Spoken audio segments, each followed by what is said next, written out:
ಇರುವಂತ ವಹಿವಾಟುದಾರಿ ಸಮಸ್ಯೆ ಇತ್ಯರ್ಥಕ್ಕಾಗಿ ಕಳೆದ 9 ವರ್ಷಗಳ ಮೇಲ್ಪಟ್ಟು ಅಖಂಡ ಕರ್ನಾಟಕ ರೈತ ಸಂಘ ನೇತೃತ್ವದಲ್ಲಿ ಹೋರಾಟ ಮಾಡಿದ ಪ್ರತಿಫಲವಾಗಿ ಸರ್ಕಾರ ಎಚ್ಚೆತ್ತುಕೊಂಡು ದಿನಾಂಕ 21/10/2023 ತಹಸೀಲ್ದಾರ್ಗೆ ಈಸ್ಮೆಂಟ್ ರೈಟ್ಸ್ ಅಂದ್ರೆ ಅನುಭವದ ಹಕ್ಕಿನಡಿ ಯಾವ ಜಮೀನಿಗೆ ಹೋಲಿಕ್ಕೆ ದಾರಿ ಇಲ್ಲ, ನಕಾಶೆಯಲ್ಲಿ ಇದ್ರೂ ಆಯ್ತು ಇರದೇ ಇದ್ರೂ ಕೂಡ ತಹಸೀಲ್ದಾರರು ಆ ದಾರಿಯನ್ನ ಮಾಡಿ ಕೊಡ್ಬೇಕಂತಕ್ಕಂಥ ಒಂದು ಸ್ಪಷ್ಟವನ್ನ ಆದಂತ ಆದೇಶವನ್ನ ನೀಡಿದ ಹಿನ್ನೆಲೆಯಲ್ಲಿ ನಮ್ಮ ಅಖಂಡ ಕರ್ನಾಟಕ ರೈತ ಸಂಘಕ್ಕೆ 10 ವರ್ಷವರೆಗೆ ಮಾಡಿದಂತ ಹೋರಾಟಕ್ಕೆ ಸಂದ ಜಯವಾಗಿದೆ. ಆ ನಿಟ್ಟಿನಲ್ಲಿ ನಾವು ರಾಜ್ಯ ಸರ್ಕಾರಕ್ಕೂ ಕೂಡ ಅಭಿನಂದನೆ ಸಲ್ಲಿಸ್ತೇವೆ. ಇದಕ್ಕೆ ಕಂದಾಯ ಸಚಿವರು ಮತ್ತು ಕಂದಾಯ ಇಲಾಖೆ ಆಯುಕ್ತರಾಗಿರ್ತಕ್ಕಂಥ ಹಿಂದಿನ DC ಆಗಿದ್ದ P. ಸುನಿಲ್ ಕುಮಾರ್ ಅವರು ಕೂಡ ಇದಕ್ಕೆ ಹೆಚ್ಚು ಒತ್ತು ಕೊಟ್ಟಿದ್ದಾರೆ. ಅವರಿಗೂ ಕೂಡ ಈ ಸಂದರ್ಭದಲ್ಲಿ ಅಭಿನಂದನೆ ಸಲ್ಲಿಸ್ತೇನೆ.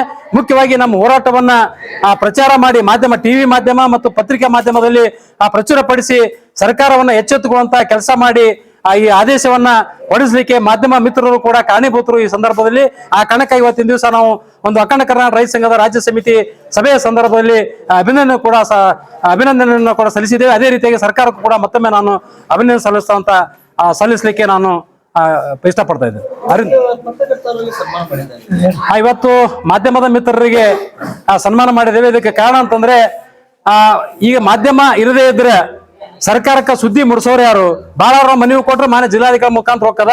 ಸಮಾಜಕ್ಕೆ ರೈತರ ಸಮಸ್ಯೆಗಳನ್ನ ಅವರಿಗೆ ಕಲ್ಪನೆ ಕೊಡುವಂತದ್ದು ಯಾರಾದ್ರೂ ಇದ್ರಿ ಮಾಧ್ಯಮ. ಅದಕ್ಕೆ ಸಂವಿಧಾನದ 4ನೇ ಅಂಗ ಅಂತ ಹೇಳ್ತಾರ. ಅದಕ್ಕೂ ಬಹಳ ಮಾಧ್ಯಮ ಅನ್ನತಕ್ಕಂಥದ್ದು ಬಹಳ ಪ್ರಮುಖವಾಗಿರ್ತಕ್ಕಂಥ ಈ ದೇಶದಲ್ಲಿ. ಅಲ್ಲಿ ವಿಶೇಷವಾಗಿ ನಮ್ಮ ವಿಜಯಪುರ ಜಿಲ್ಲೆ ಎಲ್ಲ ಮಾಧ್ಯಮ ವರ್ಗದವರು ಹೆಚ್ಚು ಹೋರಾಟಕ್ಕೆ ಒತ್ತು ಕೊಟ್ಟದಕ್ಕಾಗಿ ವಿಶೇಷ ದಾರಿ ವಿಷಯವಾಗಿ ನಾವು ನಿರಂತರವಾಗಿ ಹೋರಾಟ ಮಾಡಿದ್ದಕ್ಕೂ ಕೂಡ ಪತ್ರಿಕೆಯಲ್ಲಿ ಪ್ರಚಾರ ಮಾಡಿ ಟಿವಿ ಮಾಧ್ಯಮದಲ್ಲಿ ಪ್ರಸಾರ ಮಾಡಿ ಸರ್ಕಾರವನ್ನ ಎಚ್ಚೆತ್ತುಗೊಳಿಸುವಂತ ಆ ನಿಟ್ಟಿನಲ್ಲಿ ತಾವೆಲ್ಲ ಕಾರಣೀಭೂತರಿದ್ದೀರಿ. ತಮಗೂ ಕೂಡ ಅಖಂಡ ಕರ್ನಾಟಕ ರೈತ ಸಂಘ ಜಿಲ್ಲಾ ಘಟಕ ಇಡೀ ರಾಜ್ಯದ ಅಖಂಡ ಕರ್ನಾಟಕ ರೈತ ಸಂಘದ ಪರವಾಗಿ ತುಂಬುವ ಹೃದಯದ ಅಭಿನಂದನೆ ಕೂಡ ಈ ಸಂದರ್ಭದಲ್ಲಿ ನಾನು ಸಲ್ಲಿಕೆ ಸರ್.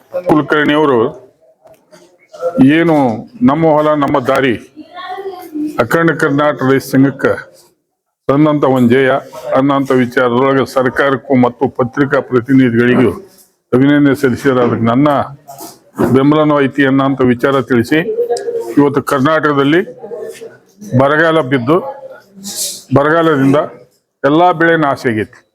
ಗೋಂಜಾಳ, ಶೇಂಗಾ, ಆಮೇಲೆ ಹತ್ತಿ, ಆಮೇಲೆ ಈ ತೊಗರಿ ಎಲ್ಲಾ ಬೆಳೆ ಲಾಸ್ ಆಗಿದಾವು. ಅದಕ್ಕೋಸ್ಕರವಾಗಿ ಪ್ರತಿ ಎಕರೆಗೆ 25,000ದಂತೆ ಸರ್ಕಾರ ಈಗಲೇ ಪರಿಹಾರ ಘೋಷಣೆ ಮಾಡಬೇಕು ಅಂತ ಸರ್ಕಾರಕ್ಕೆ ಒತ್ತಾಯ ಮಾಡ್ತಾ ಇದ್ದಾವೆ ನಾವು. ಅದು ಅಲ್ದನ ಈ ರೈತರ ಮಕ್ಕಳಿಗೆ ಹೆಣ್ಣು ಸಿಗದಂತ ಪರಿಸ್ಥಿತಿ ಐತಿ. ಅವ್ರಿಗೆ ರೈತರ ಹೆಣ್ಣು ಕೊಡಕ್ ತಯಾರಿಲ್ಲ, ರೈತರ ಮಕ್ಕಳಿಗೆ ರೈತರ ಹೆಣ್ಣು ಕೊಡಕ್ ತಯಾರಿಲ್ಲ, ಆ ಪರಿಸ್ಥಿತಿ ಐತಿ. ಅದಕ್ಕೆ ಎಲ್ಲಾ ರೈತರಿಗೆ ಕೈ ಮುಗಿದು ಕೇಳ್ತಾನೆ ಕರ್ನಾಟಕದ ರೈತರಿಗೆ ನಮ್ಮ ಮಕ್ಕಳಿಗೆ ನಮ್ಮ ಮಕ್ಕಳನ್ನ ಕೊಟ್ಟು ಏನೇ ಇದ್ರು ಅವ್ರನ್ನ ಮುಂದಕ್ಕೆ ನಡೆಯುವಂತ ವ್ಯವಸ್ಥೆ ಮಾಡ್ರಿ ಅಂತ ಎಲ್ಲರಿಗೂ ಕೇಳ್ಕೊಂತ. और नए न्यूज़ों के लिए देखते रहिए अपना चैनल TV22 न्यूज़। लाइक करें, शेयर करें, सब्सक्राइब करें और बेल आइकन बटन दबाना ना भूलें।